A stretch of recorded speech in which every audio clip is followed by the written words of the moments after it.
Cet épisode a une distance de 10 km à un pace de 6 minutes.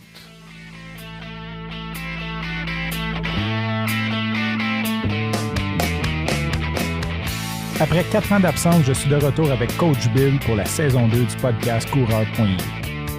Dans cette saison, on veut rendre accessible le monde de la course à pied par des discussions entre nous et divers acteurs du milieu. Notre mission, vous accompagner à vous remettre en forme grâce à la course à pied.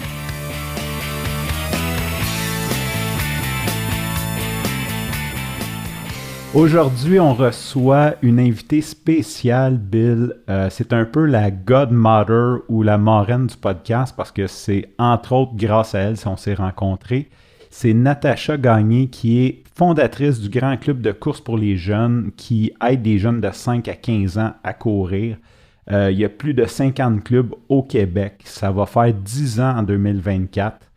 Elle est conférencière et enseignante pour la Clinique du coureur, chroniqueuse au Journal de Québec et autres médias parlés et écrits, collaboratrice des ouvrages Courir et MSA des éditions Pratico-Pratique et La santé par la course à pied des éditions Mons, auteure de Mon grand journal de course, ambassadrice du programme pan-canadien Filles actives, auteure et collaboratrice des éditions Fabule. Tabarnouche, j'en ai beaucoup à dire. Elle est aussi gagnante de la Jeune Personnalité d'affaires 2019 dans la catégorie Services professionnels. Et depuis peu, elle est collaboratrice sur le podcast Pas sorti du bois. Je vous invite à faire subscribe là-dessus, à aller écouter ça. Mais par-dessus tout, pour moi, ça restera toujours la coach avec un très haut pourcentage de coche. Merci Natacha. Bonjour. Salut. Salut Billy. Hey. Salut Chris. Salut, hey Frank, pour vrai, je t'ai juste écouté, là, puis je t'ai soufflé, j'ai pogné zone 3. Moi aussi. Zone 4. À mon âge, je vais de moins en moins souvent dans zone 4. J'aime moins ça. T'es encore toute jeune, Natacha. Avant d'y aller, j'ai la question la plus importante pour toi, Billy, cette semaine sur le podcast. As-tu couru cette semaine? Oui, j'ai couru, puis ce qui est cool en plus, c'est que j'ai pu traîner des nouveaux souliers. C'est ce midi carrément là, que j'ai sorti mes nouveaux souliers, des Brooks Hyperion Tempo. J'étais en deuil des New Balance 1400 V6 que plusieurs personnes que je connais couraient avec. New Balance a tout simplement droppé ça. Je me suis fait conseiller des Hyperion Tempo en remplacement. À date, sincèrement, j'ai quelques kilos de fait, là. Très satisfait. Ça risque d'être un remplacement intéressant. Puis toi, Coach Frank, as-tu couru? J'ai couru cette semaine. Avant d'y aller avec ça, je voudrais juste rebondir sur Brooks parce qu'on dirait que c'est comme une marque de chez Zellers. Fait que c'est comme une marque qui m'a jamais intéressé. Puis quand j'ai essayé ces chaussures-là, je suis juste tombé en amour avec. Fait passer le logo LED qui fait Walmart puis essayez-les, c'est des bonnes chaussures. Oui, j'ai couru cette semaine et je suis de plus en plus pertinent sur ce show. J'ai fait mon premier marathon hier à Toronto. Fait que je suis officiellement marathonien. Fait que c'est tout ce que je vais dire là-dessus. Te sens-tu différent ce matin? Ah ouais, ce matin, j'étais un petit peu... disons que j'avais une séance de coaching ce soir, je ne l'ai pas fait. J'ai demandé de me faire remplacer. Et toi, Natacha, as-tu couru cette semaine? Oui, j'ai couru beaucoup cette semaine, mais cependant, d'entrée de jeu, avant de parler de moi, je veux vous demander, Billy et Francis, de recevoir la superbe Caroline Pomerleau, qui a fait le marathon comme toi hier, Francis, celui de Toronto, qui est une athlète incroyable. Puis, en compagnie de son entraîneur, Anouka Tremblay, c'est toute une équipe. Puis, c'est une jeune équipe émergente. Moi, j'y suis depuis le début, puis il m'impressionne au bout. Alors oui, j'ai couru. Aujourd'hui, j'ai dû faire entre 50 et 60 km juste en coaching. Hier, j'ai couru 1 km au défi des couleurs qui est merveilleux au Mont-Sainte-Anne à Québec. Je cours pratiquement tous les jours, en fait.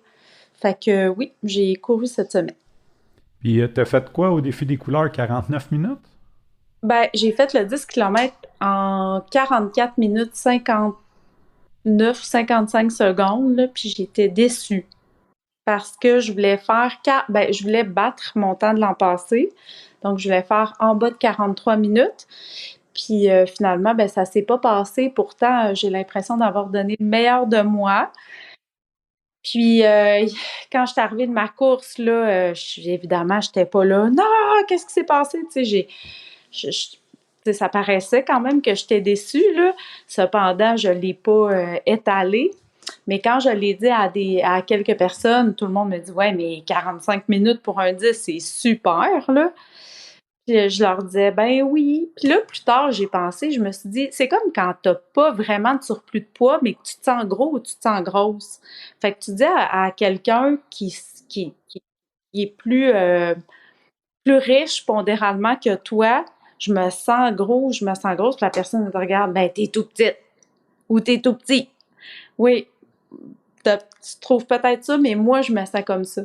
Fait que hier, avec mon temps de 45 minutes, là, ben, je me sentais grosse. Tu sais, parce que c'est pas ça que je voulais faire. Tu sais, fait que, c'est ça. Mais j'ai tripé sur le parcours. C'est un super parcours à Québec. C'est une super belle organisation. Mais j'aurais aimé ça, pouvoir déployer beaucoup plus d'énergie mécanique pour être capable d'aller un petit peu plus vite. Fait que c'est ça.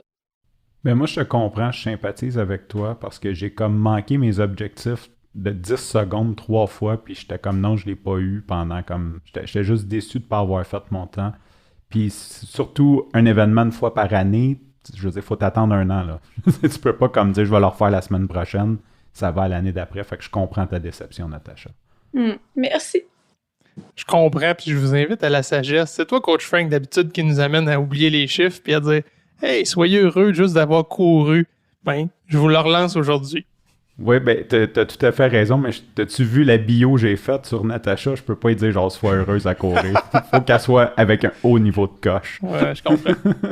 Heureuse de courir, par exemple. Tu sais, peu importe les performances, puis ça, je veux quand même le mettre de l'avant, là. Pour moi, le plaisir de la course, c'est ce qui doit être en avant de tout, tu sais. Hier, j'ai eu du plaisir, là. J'ai pas couru à côté la langue à terre, tu sais. J'ai encouragé tout le monde qui m'ont dépassé et que j'ai dépassé, mais j'ai remercié les gens au ravito pour ça. C'est important, tu sais. Pour moi, ça, c'est important. Dans le sens où si t'as pas de plaisir, là, pis si t'es pas agréable, fais-le pas, là, tu sais. Moi, je gagne pas ma vie en faisant 38 minutes aux 10 km, tu sais. Je gagne ma vie en entraînant des gens, puis en amenant des gens à entraîner d'autres gens, tu sais. C'est comme ça que je gagne ma vie. Fait que même si je gagnais ma vie avec ça, je pense que je me ferais un devoir quand même de garder le plaisir. Puis je reviens un petit peu à Caroline Pomerleau, puisque je l'ai vraiment dans le cœur aujourd'hui, là. Je leur parlais ce matin justement à Nouka et à Caroline, puis tu sais, elle faisait des cœurs avec ses mains sur le parcours, elle saluait les gens, elle a pris le temps de prendre sa gourde, de donner des choses à sa coach qui est aussi sa conjointe pendant la course, tu sais. Elle le fait avec son cœur puis avec le bonheur de courir. Puis c'est ça que je trouve beau, tu sais, ce qu'on retrouve pas souvent chez les athlètes. C'est intéressant que tu le nommes, parce que oui, c'est fabuleux le temps qu'elle a fait, mais tu sais, dans cet esprit-là, c'est cool, là. Puis t'as raison, il y a peut-être une vibe au niveau des athlètes d'élite un peu différente. Fait que si elle peut garder ça, je trouve ça vraiment magnifique, là. Oui, c'est une belle avancée pour le domaine élite en course à pied, entre autres, là, tu sais, de pas juste avoir ta performance à cœur, mais d'avoir le travail d'équipe avec ton coach. Puis Caroline, elle va souvent nommer Anouka aussi comme étant responsable de ses belles performances. Puis elle va remercier tous les gens qui la suivent tout le temps, que j'ai rarement vu à travers mes 25 années de coaching, là. Mais moi, je te remercierais pas, Coach Bill, là, pour m'avoir aidé. Je te le dis tout de suite. C'est pas moi qui te coach, Frank. Je sais. Je te laisse te gérer. Je reviens, puis tu sais, nos titres de coach, on te les doit, Natacha. On en a parlé dans un autre épisode. 2020, on était encore en pandémie, je me souviens, on est rentré là avec nos masques, puis on savait pas trop comment se comporter. C'est toi qui nous as formés à devenir des coachs, qui fait qu'aujourd'hui, on peut fièrement porter ce titre-là. Pour vrai, je t'en suis reconnaissant. Moi, ça m'a amené énormément de choses positives dans ma vie, d'avoir cette opportunité-là de pouvoir suivre des gens, accompagner des gens à commencer à courir puis à bien le faire. Pour moi, ça a été très, très riche ce que ça m'a apporté, là, même de façon personnelle, au-delà de ce que ça a pu donner aux autres. Puis, on te connaît un petit peu depuis ce moment-là. Moi, je t'ai suivi un petit peu de loin, un petit peu qu'est-ce que tu faisais. Mais j'aimerais ça t'entendre sur c'est quoi, toi, ton histoire de coureuse? Premièrement, ça me touche vraiment ce que tu dis là. Merci beaucoup. Mais tu sais, la formation que vous avez faite, c'est une étape. Les autres étapes qui vous mènent aujourd'hui, c'est toutes celles que vous avez franchies jusque-là. Fait que le mérite vous revient. Pour répondre à ta question, bien, moi, j'ai commencé à courir quand même assez tôt, au secondaire. Tu sais, j'ai découvert la course parce que j'aimais pas tant les sports d'équipe. Tu sais, moi, en éducation physique, le volleyball, le badminton, tu sais, c'était pas ça qui me faisait vibrer. Puis en fait, je pensais que j'aimais pas le sport. Pourtant, mon père avait des gyms, il était culturiste. Puis tu sais, j'aimais ça aller au gym, j'aimais ça l'entraînement. Mais à ce moment-là, la musculation, quand tu étais un enfant ou tu étais un adolescent, ben c'était pas indiqué. Puis là, évidemment, ben moi, mon père, il voulait pas que j'en fasse, même s'il avait fait son cégep, parce qu'à ce temps-là, il n'y avait pas de diplôme universitaire en kinésiologie ou quoi que ce soit. Il voulait pas que je fasse de la muscu. Fait que quand j'ai découvert la course à pied, j'ai fait « Ah, wow, j'aime donc bien ça. Tu sais, je peux faire quelque chose de moi par rapport à moi. Tu sais, je peux faire un 5 km un jour, puis le lendemain, essayer d'être un petit peu plus rapide ou avoir plus de plaisir ou me sentir moins essoufflée. » Fait que c'est vraiment en secondaire 1 que je me suis mis à courir tout en commençant la danse aérobique. Fait que en même temps, là, tu sais, style José Lavigueur. Puis ces deux affaires-là me faisaient tellement triper que je me suis mis à bouger une puis même 2 fois par jour. Fait que secondaire 1, 2, 3, 4, ça a continué. Puis dans ce temps-là, je le dis de temps en temps dans les podcasts, ça, pour ceux qui en ont écouté d'autres. Mais tu sais, j'avais mes chandails Humeur Design, là, tu sais, les bonhommes avec des gros nez, là, tu sais, qui ont comme des affaires à dire, là. Tu nous ramènes dans le passé, là? Ouais, ben moi, c'est avec ça que je courais. Tu sais, il n'y avait pas de vêtements techniques dans le temps. En tout cas, s'il y en avait à Jonquière, d'où est-ce que je viens, c'était pas rendu encore.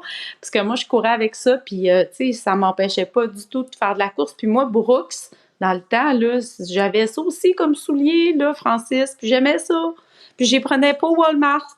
Je pense qu'ils n'ont jamais été vendus au Walmart. C'est juste leur branding qui est laid, en fait. C'est juste ça. C'est que ça n'a pas de l'air cool comme marque.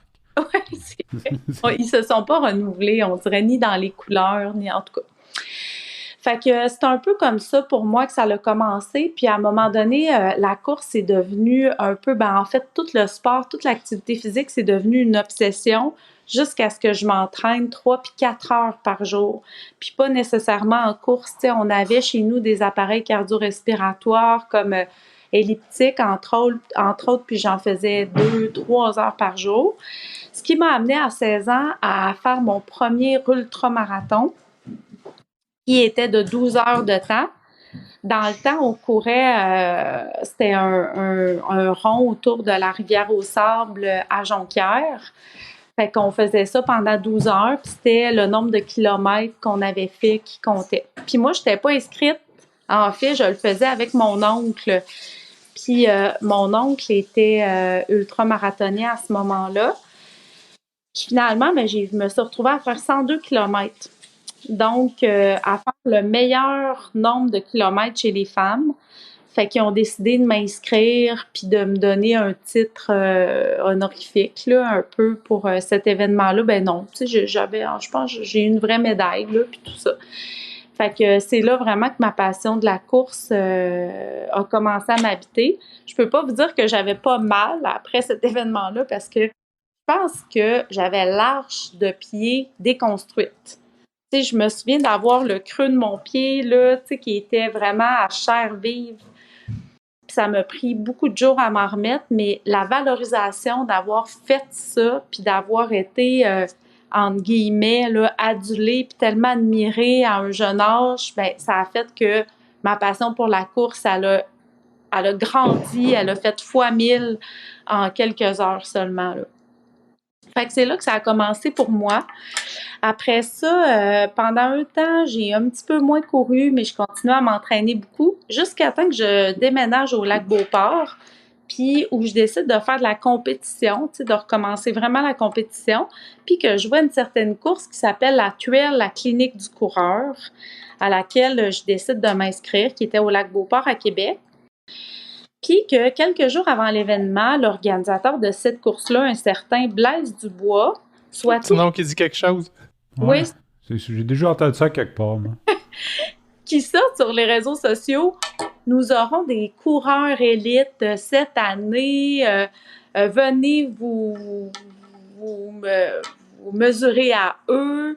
Puis là, moi, je fais non, tu sais, moi, j'espérais gagner cette course-là, tu sais, j'espérais faire un podium, mais là, j'étais convaincue que devant les coureurs élites, ben, j'y arriverais pas, tu sais. Fait que là, je me disais, ben, c'est donc ben plate, tu sais, parce que des gens comme moi qui veulent refaire de la compétition ou qui veulent essayer une première fois, tu sais, qui veulent tenter leur chance, ben, ils n'auront pas la chance de pouvoir le faire parce qu'ils invitent plein de coureurs élites. Fait que, tu sais, je me suis dit, ils pourraient faire 2 catégories. Tu sais, je pensais à tout ça. Fait que là, je les ai contactés, Blaise et Isabelle. Puis c'est à partir de ce moment-là que c'est devenu des amis parce que je leur ai expliqué mon point. Puis maintenant, quand on fait la à la clinique du coureur, il y a vraiment une catégorie élite et une catégorie participation. Puis pour être coureur élite, ben il faut que tu aies fait tes preuves. Tu sais, c'est le fun d'être coureur élite à la clinique du coureur parce que tu vas être présenté au départ. Tu sais, c'est vraiment un bel honneur déjà d'être invité comme élite. Mais quand tu veux te dépasser toi, puis te mesurer aux gens de ta catégorie d'âge, puis tout ça, ben tu as aussi la chance de le faire, ce que je trouve extraordinaire. Fait que c'est là que ça a recommencé pour moi. Dans le bout des années 2013, là, de 2014. Puis là où j'ai performé quand même pas pire sur les 10 kilomètres. Puis j'ai évolué comme ça jusqu'à temps que je monte un petit peu de distance. Puis là, ben aujourd'hui, je performe plus vraiment, mais cet été, j'ai fait un 100 km. Ça a super bien été. Je l'ai fait en 15 heures, ce qui est quand même super bien. Puis j'ai beaucoup de plaisir à courir surtout. Tu sais, un 100 km où j'ai fait toutes les tranches de 10 km dans le bonheur puis dans le plaisir. Puis je suis arrivée à la fin, puis j'étais fière. Puis fait que je me suis un petit peu là comme coureuse. Puis surtout, aujourd'hui, j'en accompagne des centaines par année des coureurs qui veulent atteindre leur objectif. Puis chaque objectif, c'est comme un peu le mien aussi. C'est beau, ça. Mm. Moi, je voudrais juste savoir, le 100 km, c'est en trail, ça? Ouais, c'était vraiment le fun. C'est vraiment une belle course, là. C'est un parcours qui est pas trop technique. Ça s'appelle la Twisted Branch. C'est dans l'État de New York. Vraiment une belle petite course, bien organisée, un parcours bien balisé, des bénévoles extraordinaires. Vraiment, j'ai adoré. Wow. Ok. On va mettre ça dans les show notes, la Twisted Branch. Ouais. Nous, on s'adresse à des coureurs débutants, là, fait que peut-être juste un petit bémol. Là. Sentez-vous pas mal si vous ne faites pas 100 km en trail en 15 heures. Whatever le temps, là, si vous faites pas 100 km, c'est pas grave. Ah. Moi, ce que je retiens, c'est que tu l'as fait dans le plaisir et dans le bonheur. Fait que peu importe le nombre de kilomètres, si vous faites ça dans le plaisir et dans le bonheur, c'est déjà un win. Là. Ben, ce qu'on pourrait donner comme objectif aux coureurs qui écoutent votre podcast, c'est de faire 100 km en 3 mois. Ça, ouais. Puis de courir minimum 15 heures en 1 mois. Sauf que je pense qu'ils vont faire plus que 100 km en 3 mois Ben, en s'ils tout cas, font 15 heures par mois. Un des deux objectifs, hein, c'est ça. On va reprendre les mêmes chiffres, mais on va les mettre à notre sauce. Fait que, Ouais, c'est ça. mais 15 heures d'un mois, je pense que c'est bien, ça. Ça fait 3 heures et demie par semaine. Quelque chose comme ça. Ce qui est beau avec les heures, c'est que ça parle pas de performance ou de temps. Là. C'est de 15 heures à bouger. Fait que tu fasses 15 heures de course à 4 minutes du kilo ou 15 heures de course à 8 minutes du kilo. Tu as fait 15 heures d'activité physique. C'est ça qui compte au bout de la ligne. Là. Ouais, mais est-ce que vous connaissez les normes minimales de minutes, en fait, les normes canadiennes en ce qui a trait à l'activité physique? Tu nous l'as dit, mais je dormais pendant le cours. Oh! Fait que on veut être actif minimalement 150 minutes par semaine. Puis avant, on parlait pas d'intensité, maintenant on parle d'intensité. Fait que c'est 150 minutes d'intensité modérée à élevée par semaine, ça correspond à 2h30. Ça, c'est pour les adultes, donc 18 ans et plus. Bon. Mais pour les enfants, là, c'est 60 minutes par jour. Et ça tombe bien parce que on était rendu, je pense, à faire un segue vers ça.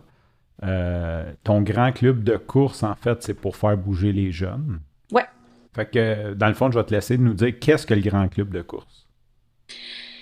Le grand club de course, c'est un club de course, déjà, hein, c'est bien expliqué dans le titre, qui s'adresse aux jeunes de 5 à 15 ans. Fait que la majorité de nos coureurs ont entre 5 et 11 ans. On a plusieurs cellules de clubs partout à travers le Québec. On en a même en France, on en a 3. Puis, dépendamment des saisons, donc nous, en fait, on est actifs 2 saisons par année, soit à l'automne, donc en ce moment, et au printemps. On va faire courir entre 400 et 1000 jeunes par saison. Fait que nos entraînements sont pour la plupart des adultes. D'ailleurs, il y a une place pour vous si vous voulez devenir entraîneur. Fun fact, j'en parlais avec Coach Frank, je me disais « Ah, je suis déçu, il n'y en a pas à Trois-Rivières. » Puis là, je me dis ça met une petite pression là, de lancer ou de trouver quelqu'un peut-être pour le faire de mon côté. Là. Ben, viens-t'en, tabarouette, on l'a déjà eu à Trois-Rivières, puis on a perdu notre entraîneur parce que nous, là, quand on n'a pas d'entraîneur de qualité, on ne fait pas de club de course. Parce que c'est la base. C'est le mot grand de grand club de course veut pas juste dire grand comme non, ça veut dire on a des grands coachs pour nos cocos. On parle des vrais concepts d'activité physique. Fait qu'un quadriceps, c'est pas ta petite cuisse. Tu sais, un quadriceps, c'est la cuisse. Le même mot qu'on va utiliser quand on parle aux adultes. Quand on va faire des intervalles, ben ils vont comprendre que c'est un moment où ils vont être très essoufflés versus un moment où ils se reposent. Quand ils vont faire de l'entraînement continu, il va falloir qu'ils comprennent que leur intensité d'effort doit être moindre pour pouvoir courir plus longtemps. Quand on va faire de la musculation, ils vont savoir que c'est une période autre que celle qui est la course. On va leur enseigner des beaux mouvements de musculation comme la planche, comme le squat, comme le sumo squat, comme tout ce qu'on va faire comme adulte aussi. Fait que le mot grand vient de là. Fait que le grand club, ben, c'est vraiment un projet qui est né par passion pour la course et pour mes propres enfants que je voulais voir courir. Puis aujourd'hui, ben, je suis rendue à 1400 enfants par année. Wow! J'ai accouché. T'as accouché d'une méchante gang de coureurs. Hey, je t'écoutais sur les concepts, puis juste d'expliquer aux jeunes, si tu cours en continu, c'est important de préserver ton énergie. Honnêtement, là, c'est déjà un enjeu de l'expliquer à des adultes. Fait que, wow, bravo si vous inculquez ça déjà aux jeunes. Là, je trouve que c'est une force chez un coureur d'avoir une bonne gestion d'énergie sur un plus long terme. Ben, on sème la graine, hein? Pouc! Tu sais, on n'est pas certain, évidemment, que tout le monde a compris, au même titre que quand on l'explique à des adultes en groupe, on n'est pas certain que tout le monde a compris.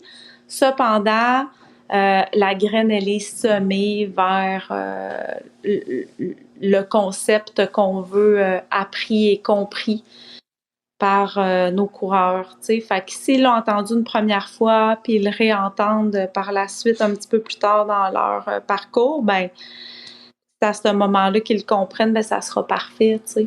Toutes ces interventions-là, moi je trouve ça franchement fabuleux, là, ce que tu fais, puis ce que vous faites avec l'équipe.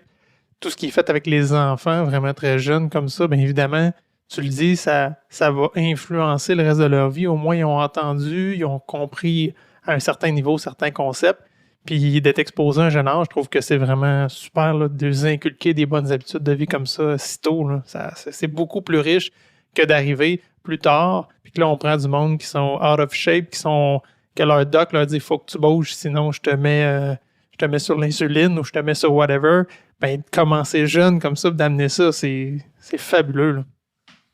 Ouais, puis une affaire qui est bien importante à savoir, puis que j'aime répéter super souvent autour de moi, c'est que si on fait vivre des expériences positives en activité physique aux enfants, en fait, peu importe le contexte, si on fait vivre des expériences positives aux enfants, ben on a plus de chances qu'ils veuillent reproduire l'activité ou la chose qui leur a fait ressentir du bonheur à l'âge adulte. Fait que si on leur amène le plaisir de bouger, que ce soit par la course, par le soccer, par le hockey, peu importe, par la gym, ben, puis qu'ils arrêtent à l'adolescence ou plutôt dans l'âge adulte, ils ont plus de chances à l'âge adulte de vouloir refaire ça parce qu'ils vont avoir le souvenir d'avoir eu du fun à faire ça. Fait que nous autres, au grand club, on s'assure pas nécessairement qu'à chaque minute qu'ils courent, il y ait du fun. Cependant, après chaque séance, on s'assure qu'ils soient fiers d'eux puis qu'ils repartent avec un beau souvenir puis avec le désir de revenir à la prochaine séance. Parce que c'est pas tout le temps le fun de courir à 10 sur 10, là. Ils ont pas tout le temps du fun.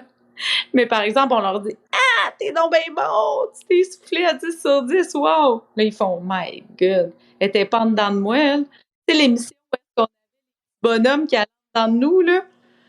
Tu sais, ça s'appelait La Vie. Avez-vous déjà écouté ça? Tu sais, c'était hot, là. Moi, je parle de ça des fois avec mes clients, tu sais. Le petit bonhomme qui va en dedans de toi, ben pendant le grand club de course, le petit bonhomme, il va en dedans, puis il dit « Ben, trop essoufflé! Qu'est-ce qui se passe dans son système cardio-respiratoire? » Tu sais. Mais bref, le petit bonhomme, il capote des fois. Mais quand là, l'enfant il redevient dans un état de repos, il dit « Ah, c'était donc bien le fun! Tu sais, t'as entraîné ton muscle cardiaque, tu vas être capable de courir un peu plus vite la prochaine fois. » Fait que là, il repart content de ça. C'est un exemple, là. On dit pas tout le temps la même affaire, évidemment, sinon on serait plate en crime, là. Moi, j'étais un peu curieux parce que ces chiffres-là, tu me les avais dit pendant la formation et non, je dormais pas pendant ce bout-là. Et ce qui m'avait marqué, c'était le 60 minutes d'activité par jour pour les enfants. J'ai 2 enfants. Je me suis dit, OK, je mets mes enfants au sport et on est 3 ans plus tard, puis ils font pas 60 minutes par jour. As-tu des trucs, parce que tu sais, c'est beau, il y a le grand club de course, il y a 1400 enfants, mais pour les autres, les parents qui ont une job, des responsabilités, comment qu'on peut faire, ne serait-ce que s'approcher ou juste de faire une première étape vers faire bouger davantage les enfants? As-tu des trucs pour nous? Ben, premièrement, le système scolaire est beaucoup plus organisé pour permettre aux familles d'atteindre ce 60 minutes d'activité physique-là pour les enfants à chaque jour. Fait que les 15 minutes, 20 minutes même, parce que les récréations, c'est plus juste des 15 minutes. Dans plusieurs écoles, c'est devenu des 20 minutes pour permettre aux enfants de s'habiller, de se déshabiller suite à la récréation. Fait qu'on peut compter sur 30 minutes à l'école lors des périodes de récréation, plus le midi. Fait que quand l'école est bien organisée, on s'approche déjà du 60 minutes. D'autant plus que dans le milieu scolaire, maintenant, on va avoir des activités dirigées le midi. Fait qu'on va favoriser que l'enfant joue au soccer, joue au hockey, puis c'est des professeurs qui vont prendre en charge dans leurs tâches ces activités-là. Fait en tout cas, nous, à Québec, ça se passe dans plusieurs écoles, ce qui est fantastique. Il y en a d'autres où ça se passe pas. Fait que si je reviens aux trucs qu'on peut avoir comme parents, vous voyez, juste avant le podcast, là, moi, je me suis dépêchée de faire souper mes enfants, puis je suis partie marcher avec mes chiens, puis avec un de mes enfants. Fait que, bon, on a marché 45 minutes à peu près. Mon fils, lui, qui est en secondaire 1, lui, marchait avec sa mère, il trouve ça plate.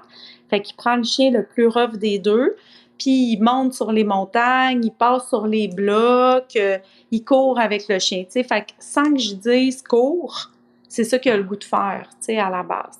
Fait que juste de prendre son enfant puis de le mettre dans un contexte où il va pouvoir bouger, c'est un excellent truc. Fait que des fois, c'est ça qui nous manque, c'est de nous-mêmes, parce qu'on est fatigué, parce qu'on n'a pas le temps, tu sais, ou parce qu'on veut faire d'autres choses, on va perdre ce privilège-là de nous-mêmes bouger, puis on va priver nos enfants de le faire. Fait que c'est de favoriser la pratique d'activité physique qui n'est pas nécessairement organisée. Tu sais, ça peut juste être garde, ce soir, papa, il va aller dehors installer les décorations d'Halloween. J'aimerais ça que tu viennes m'aider. Fait que, tu sais, l'enfant, il est actif pendant ce temps-là, tu sais. Après le souper, j'aimerais ça qu'on sorte 20 minutes prendre une marche. Tout le monde, on s'habille, on y va. On laisse l'enfant faire ses choses. Hey, j'aimerais ça qu'on aille pratiquer les bottées ce soir en revenant de l'école, 20 minutes. Fait que déjà là, si on calcule les 2 temps de récréation, plus le temps qu'on va passer dehors avec nos enfants, on est là. Ou, après tes devoirs puis avant le souper, je te demande d'aller dehors pendant 30 minutes. Tu sais, fait que ton enfant s'habille, il s'en va dehors. Fait qu'il y a plein de trucs pour pouvoir y arriver. Mais chose certaine, faut pas que l'enfant, il voit ça comme étant une obligation non plus, tu sais. Il faut qu'il voit ça comme quelque chose qui va être bénéfique puis le fun pour lui.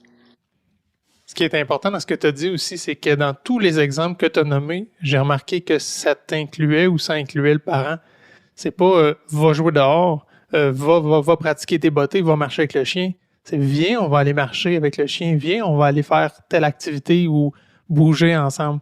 C'est s'impliquer aussi dans cette activité-là là, qui est probablement beaucoup plus prometteur. Là. Ouais.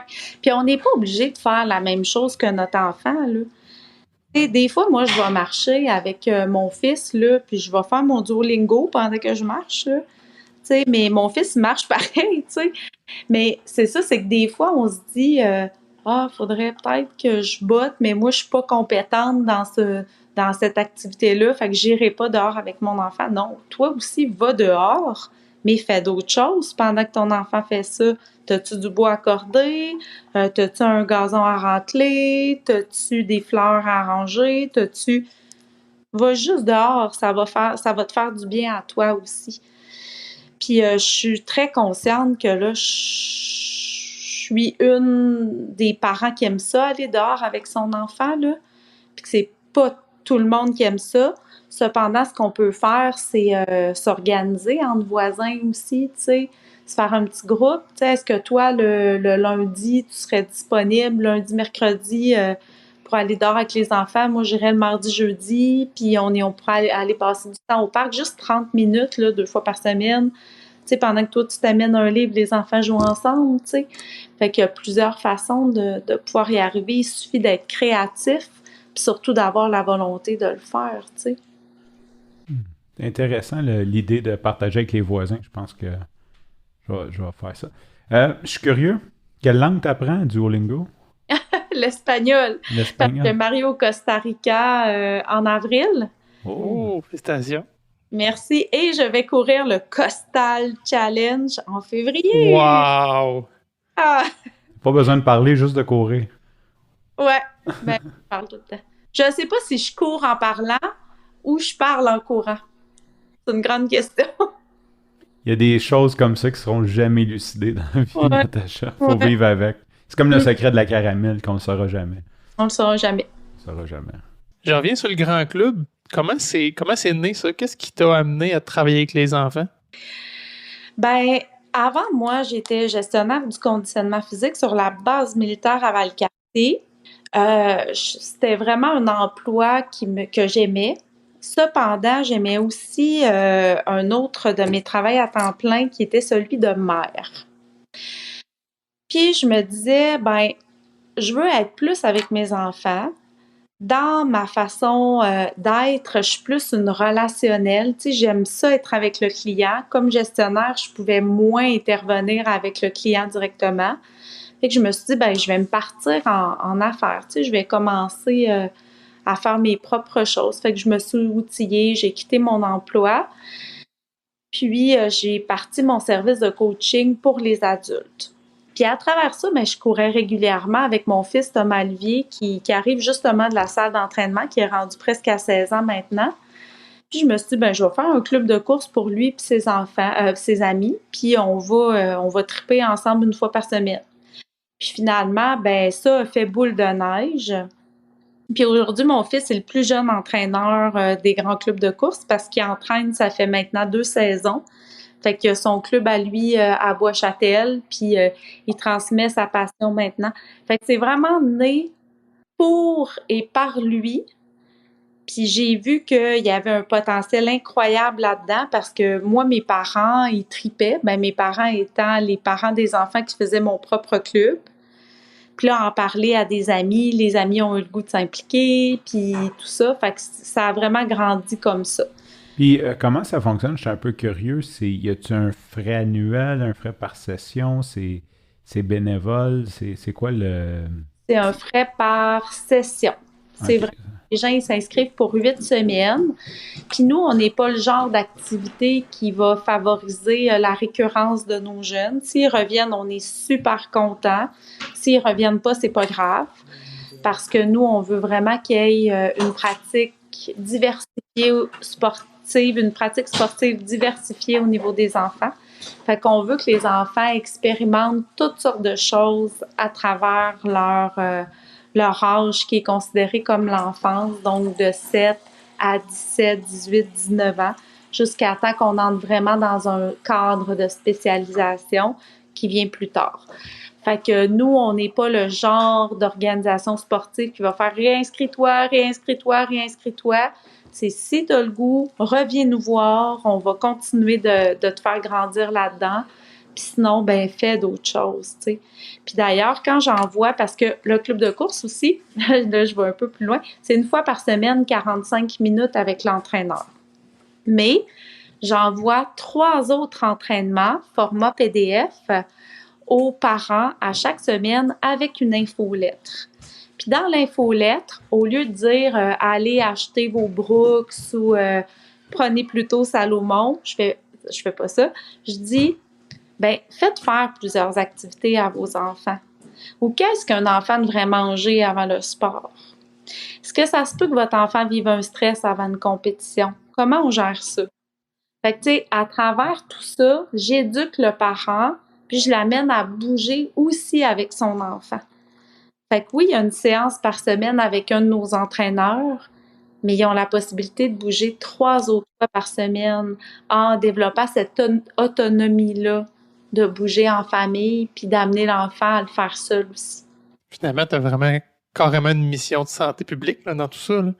Moi, j'entends que tu amènes des jeunes à bouger, c'est pas spécifique parce que tout ce que tu souhaites, c'est que finalement, ils puissent toucher à la course, voir s'ils aiment ça, les amener à voir peut-être même d'autres sports. Puis en plus, tu as une influence sensibilisation au niveau des parents. C'est wow! Ouais. Ben, Pierre Lavoie, qui vient de la même région que moi d'ailleurs, que je connais assez bien, dit souvent, moi, je veux que la santé, elle passe par les enfants. Puis, tu sais, quand j'ai entendu ça la première fois, là, je me suis dit, c'est la même chose que je suis en train de faire.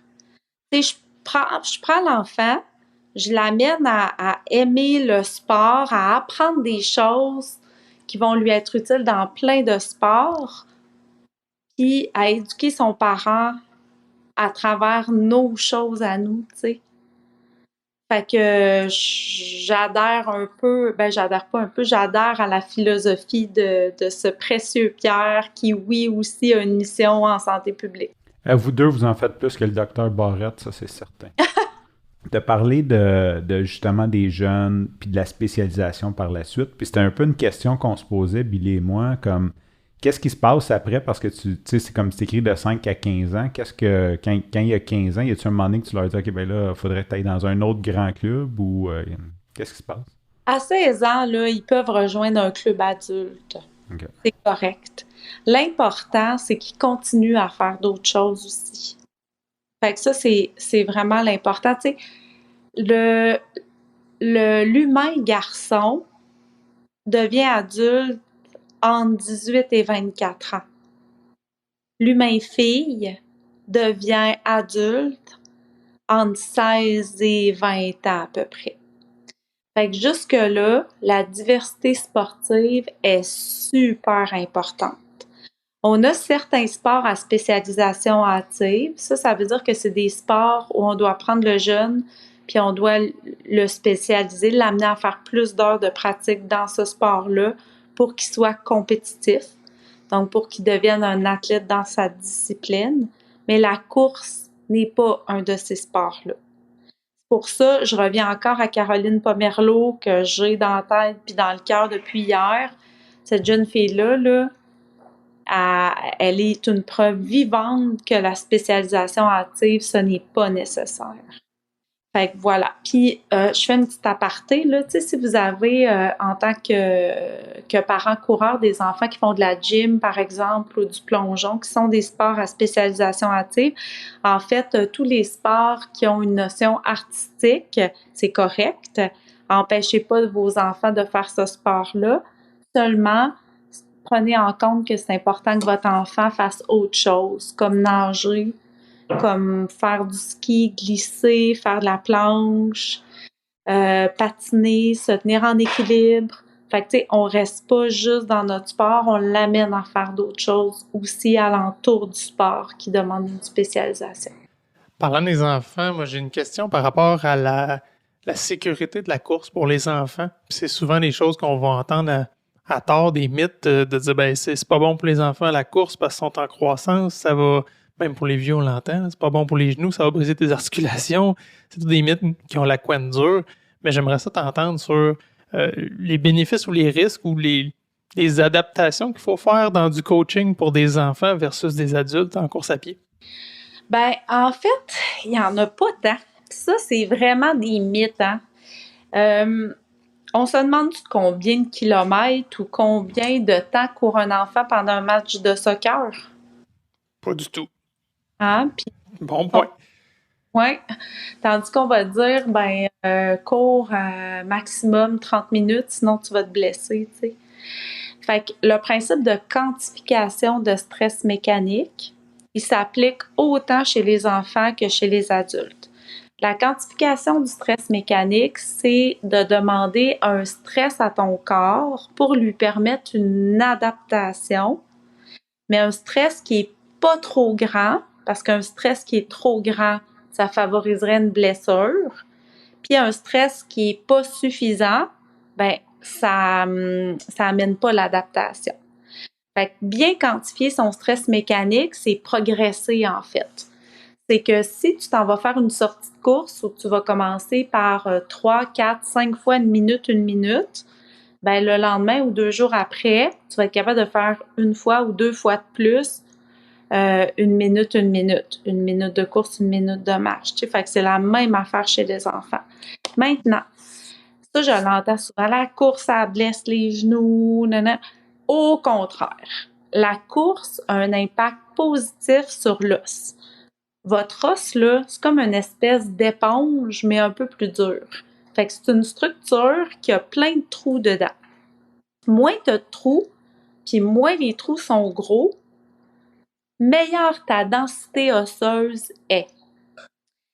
Fait que des sports avec impact, comme la course, comme le baseball, comme le hockey, où on va avoir des chocs sur nos os, vont amener la densité osseuse à être meilleure ou à être maintenue, combinée avec une alimentation adéquate, riche entre autres en calcium. Fait que la course, autant chez les enfants que chez les adultes, c'est bénéfique. Puis ce qu'on sait depuis quelques années seulement, c'est que tous les acquis osseux qu'on fait à l'enfance vont être gardés à l'âge adulte. Fait que c'est d'autant plus important d'amener notre enfant à faire des sports comme la course. Mais comme dans tout, faut pas trop en faire, faut en faire juste assez. Ce qui est beau chez les enfants, là, c'est que les enfants, eux autres, quand ils ont mal, là, ils vont te le dire. Quand ils vont bien, tu vas le voir parce qu'ils vont se remettre à courir. Fait que sont super bons, les enfants, pour nommer leur douleur ou quand ça va pas. Versus les adultes qu'on peut coacher qui, des fois, vont cacher une douleur ou le diront pas parce qu'ils ont peur qu'on leur dise d'arrêter, finalement. Un classique. Exact. Ou qui vont avoir trop d'orgueil pour arrêter. Ou à l'opposé, qui vont avoir trop de temps de repos avant un prochain entraînement. Puis quand tu cumules trop de temps de repos avant, par exemple, un 5 km, ben quand tu vas faire ton 5 km qui semblait anodin il y a quelques mois, ben tu vas te blesser, tu sais. Quand tu parles de trop de temps de repos, tu parles à un ballpark, là, tu parles-tu en semaine ou tu parles en jour? Ben, quand chez un adulte, on saute un peu du coq à l'âne, là, chez un enfant aussi, je dirais ça, mais avec l'enfant, là, tu vas avoir moins de jours sans course. Parce que l'enfant court à peu près à tous les jours. C'est ne serait-ce que pour rentrer dans l'école parce qu'il est en retard ou d'aller d'une place à l'autre, l'enfant, il va avoir du stress en course. Tandis que l'adulte, ça n'y arrivera pas, ça. Tu sais, l'adulte, lui, par exemple, il va être plusieurs jours inactif, puis voire quelques semaines inactif. Puis là, si ça a déjà été un coureur qui a déjà fait des 10 km, puis il se redécide à courir, il va partir puis il va faire un 5 km. Puis il va se lever le lendemain matin, il va être raqué. Ça, c'est si on est chanceux. Puis si on n'est pas chanceux, ben il va avoir mal aux chevilles, mal aux genoux, mal aux orteils, tu sais, fait qu'il sera pas bien. Fait que c'est ça quand je parle de plusieurs jours sans avoir bougé. Tu sais, plus tu es un athlète expérimenté, plus tu peux te permettre de prendre du repos avant de refaire une course. Mais encore là, tu peux pas être un athlète expérimenté, avoir fait une course d'intensité il y a 2 semaines, puis penser refaire le même training 2 semaines après. Tout est une question de bien quantifier son stress mécanique. On avait fait le parallèle à un moment donné, là, je fais un parallèle peut-être un peu boiteux, mais au niveau de ceux qui parlaient de perdre du poids, puis on parlait de la phase de maintien, qu'il n'y a rien d'acquis, il faut continuer à faire ces efforts-là. Fait que aussi bien l'amener dans le plaisir puis trouver nos marques pour que ce soit durable, ben j'entends à peu près la même chose au niveau de la course. T'sais, si moi, je réussis à courir un 10 km en 45 minutes, pour prendre l'exemple, mais si j'arrête, c'est rien d'acquis. Faut que je continue, puis ben idéalement que je trouve l'élément plaisir pour que je puisse continuer à le faire longtemps puis à le garder dans ma routine finalement là, pour préserver ça. Ouais. Ben moi, ce que je vais voir souvent là, avec mes clients adultes, j'en ai une justement qui avait comme objectif de faire un 10 km à la fin de l'été. Elle n'a pas eu de fun à faire son entraînement pour le 10 km. C'est une cliente qui ne courait pas, qui a commencé à courir au printemps, puis qui s'est donné l'objectif 10 km pour la fin de l'été. Elle m'a dit, Nat, je vais arrêter, je pense que je vais changer ma distance pour le 5. J'ai dit non. J'ai dit, tu t'es donné comme objectif le 10, on est presque arrivé, on se rend là. J'ai dit, après, cependant, on va pouvoir revoir ta façon d'être active. T'sais. Elle aimait la course, mais sortir 1 heure et quart de temps en temps, trouver ça trop. Fait que là, son défi, il est réalisé. Elle a super bien fait ça. Mais maintenant, elle court 3 fois par semaine, 30 minutes. Elle a une petite routine de musculation qu'elle fait après. That's it. Puis elle est super heureuse comme ça. Fait que, tu sais, ça veut pas dire que parce que, comme adulte, on a couru un 10 km, la prochaine fois, il faut faire un demi, là. Ou qu'on l'a fait en 45 minutes, la prochaine fois, il faut le faire en 42, là. Tu sais, on peut en avoir fait un en 45 minutes, puis se dire, ben là, moi, garde, je suis super fière. Là, je garde ça, j'aime ça, cette distance-là, mais je vais prendre ça mollo pour les prochains mois, les prochaines années, puis on va voir où est-ce que je m'en vais, tu sais.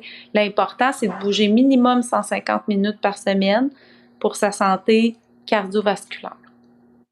Puis c'est quelque chose que j'ai réalisé récemment. Je pense que j'en ai parlé dans un autre épisode où ça fait quand même longtemps que j'ai pas eu l'espèce de blues là, de pourquoi je cours puis pourquoi je m'inflige ça. Là. Dans mes premières années de course, c'était quand même un thème un peu récurrent. Puis récemment, j'ai réalisé que ma recherche n'est pas nécessairement au niveau de la progression. Je cherche pas à aller faire un temps ou à en faire plus. Je cherche à ce que ça soit plaisant au jour le jour puis d'avoir du fun à le faire. Puis visiblement, j'ai trouvé une recette parce que ça fait plusieurs mois que j'ai juste du plaisir à aller courir puis que j'y vais fréquemment dans une semaine. Fait que c'est pas juste attaché sur un chiffre ou une distance, mais de courir pour le plaisir. Ouais, puis tu sais, comme justement, il y a plusieurs gens qui en sont peut-être à leur première semaine ou à leur premier mois de course qui nous écoutent, là, faut savoir que c'est pas toutes les sorties qui sont le fun non plus, tu sais. Puis le fun, si on l'a pas pendant la sortie, ben on va sûrement l'avoir après la sortie par la fierté d'être allé, tu sais. Puis il faut jamais oublier la base aussi, tu sais. Fait qu'aller courir, c'est une chose, mais être bien quand on y va, comme tantôt, j'avais une cliente qui me demandait, en fait, là, Natacha, tu sais, l'hiver arrive, qu'est-ce que je dois avoir pour être bien pour courir cet hiver? Fait que de revoir quel est l'équipement que tu as chez toi, qu'est-ce qui te manque pour pouvoir affronter les pluies froides qui s'en viennent, la petite neige, la petite gadoue, les petits remblais. Qu'est-ce qui va faire que ton activité elle va être minimalement le fun ou minimalement acceptable, puis que quand tu vas arriver, tu vas faire Hey, je suis tellement fière, puis là, ça fait 5 minutes que je suis rentrée, puis je suis tellement bien que je vais y retourner, tu sais. Très bien dit. Je suis pertinente, hein? Je devrais vous donner une formation pour devenir entraîneur de course à pied. Ben, moi, je la prendrais. Fait que, la donnes-tu encore? Non, je la donne plus sous cette forme-là. Est-ce qu'il y a une nouvelle forme? Ouais. C'est avec la clinique du coureur maintenant. OK. Fait que c'est la combinaison du 1.0 puis du 1.7. Fait que le cursus c'est moins complet cependant comme formation. C'est plus une fin de semaine. Avant, tu sais, quand vous l'avez fait, c'était sur 3 jours même, je pense. Ouais, c'était vendredi, samedi puis le dimanche. Là, maintenant, c'est vraiment 2 demi-journées. Fait que les formations complètes sont vraiment nécessaires, je dirais. OK. Qu'est-ce que tu veux dire par formation complète? Formation complémentaire, excuse-moi.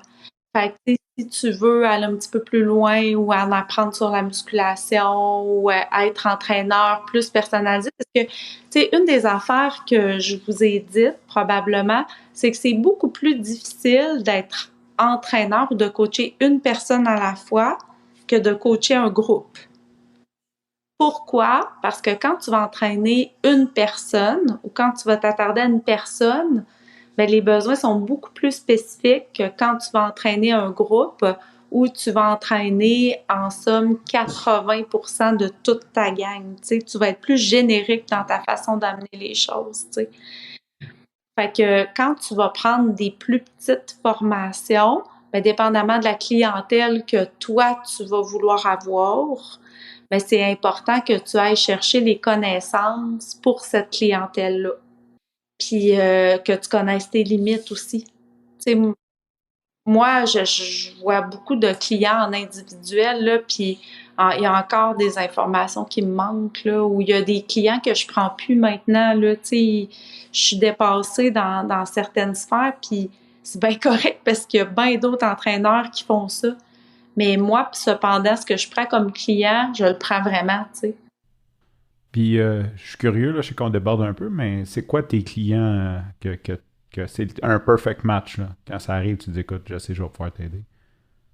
Ben, le client qui veut commencer la course à pied, le client qui est pas motivé ou qui trouve pas, qui voudrait vraiment le faire, mais qui trouve pas l'ancrage de sa motivation pour pouvoir le faire, le client qui a un objectif qui voit réalisable, mais qu'il voit vraiment, vraiment, vraiment loin, comme un premier marathon, un premier demi-marathon ou un temps sur ces distances-là.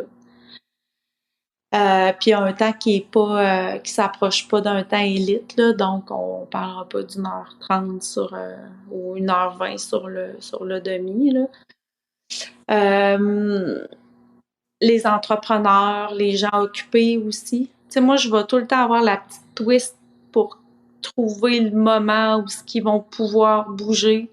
Puis tu sais, moi, je dis tout le temps, je suis une maman poule. Là. Quand je leur donne leur plan d'entraînement puis que je les revois pas en privé ou quoi que ce soit, je dis « Oh, je laisse aller mon poussin. » Tu sais, je les appelle tous mes poussins.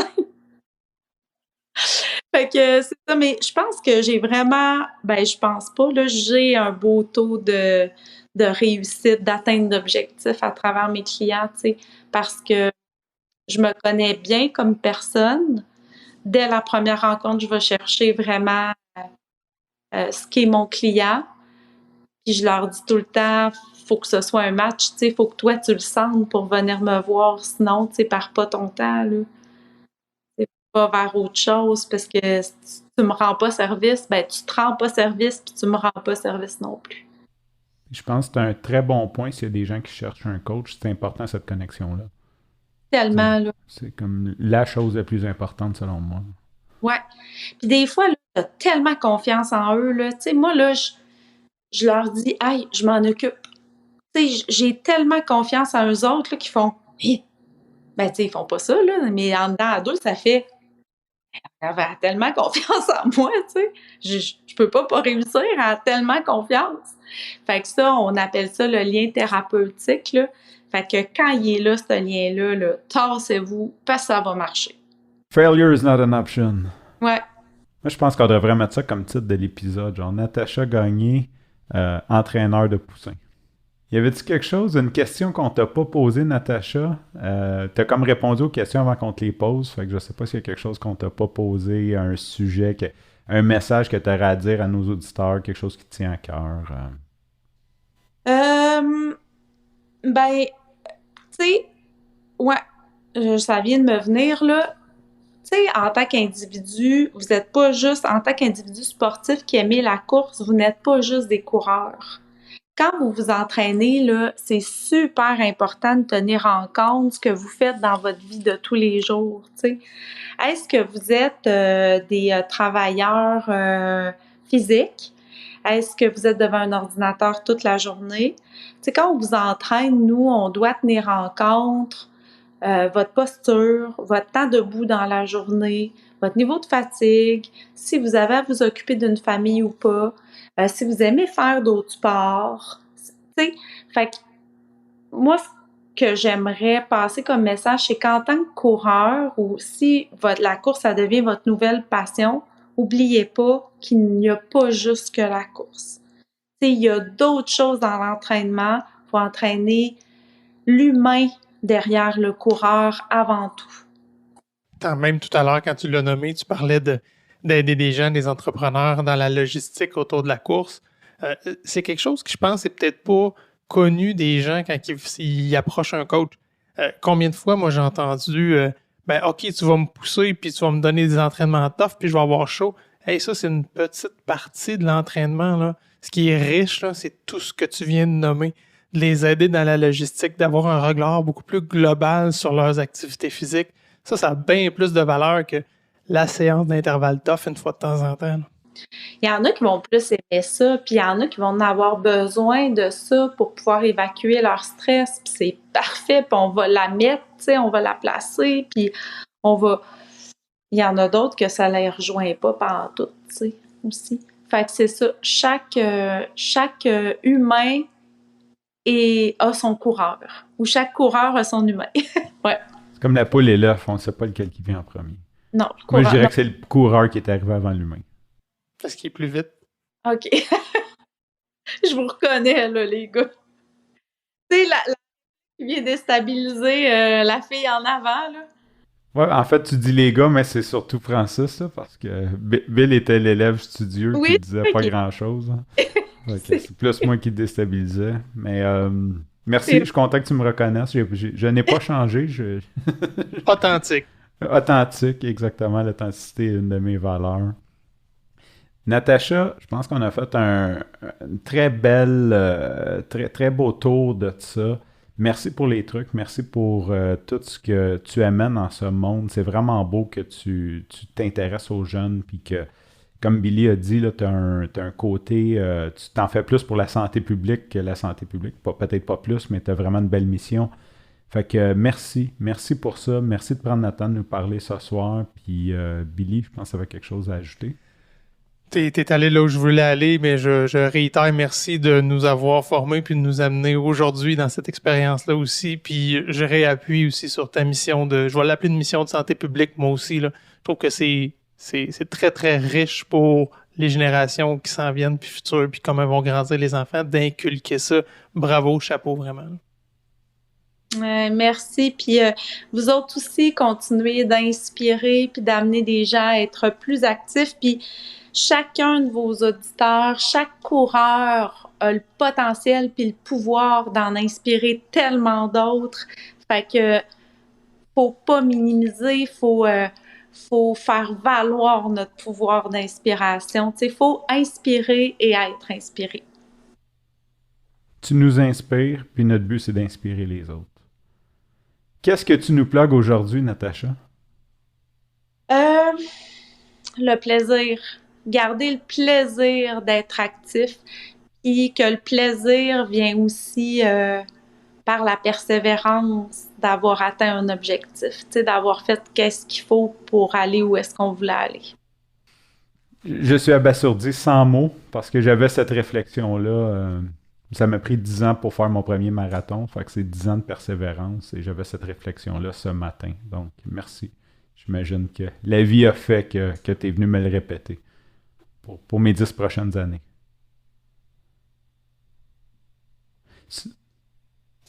Vas-y, Bill. Ben, moi, je voudrais terminer en souhaitant bonne course à tous vos auditeurs. Bonne course à vous autres aussi, les gars. Bonne prochaine course. Puis au plaisir de courir avec vous autres si vous passez dans le coin de Québec ou si je dois passer dans le coin de Trois-Rivières pour le nouveau grand club qui va naître avec Coach Bill.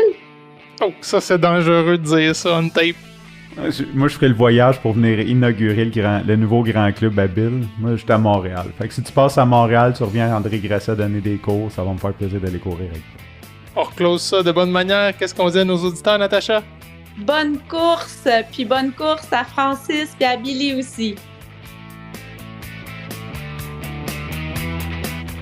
Ici Coach Frank. Avant de vous quitter, si vous avez aimé cet épisode, une bonne façon de nous aider, c'est de partager cet épisode avec un ami. Bien sûr, vous inscrire au podcast, nous laisser un review 5 étoiles et un commentaire sur Apple Podcasts ou Spotify serait énormément apprécié. Okay guys, like and subscribe.